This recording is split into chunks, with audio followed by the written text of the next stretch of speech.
أعوذ بالله من الشيطان الرجيم. بسم الله الرحمن الرحيم. لا أقسم بيوم القيامة ولا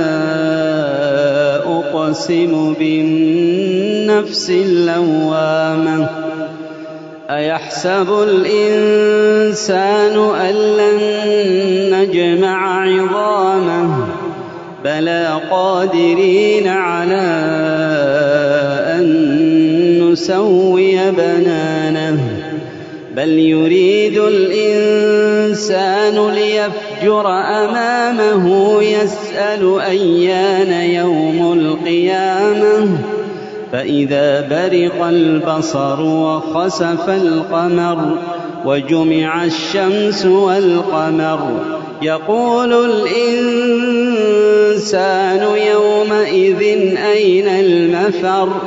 كلا لا وزر إلى ربك يومئذ المستقر ينبأ الإنسان يومئذ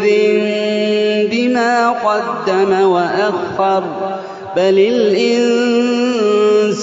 على نفسه بصيرة ولو ألقى معاذيره لا تحرك به لسانك لتعجل به إن علينا جمعه وقرآنه فإذا قرأناه فاتبع قرآنه ثم إن علينا بيانه كلا بل تحبون العاجلة وتذرون الآخرة وجوه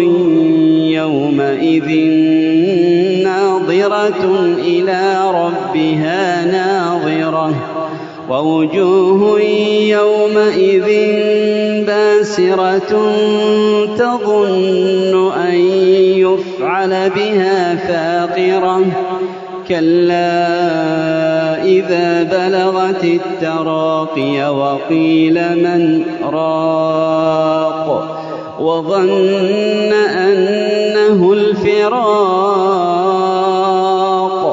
والتفت الساق بالساق إلى ربك يومئذ المساق فلا صدق ولا صلى ولكن كذب وتولى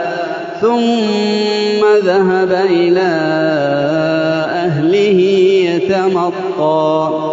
أولى لك فأولى ثم أولى لك فأولى أيحسب الإنسان أن يترك سدى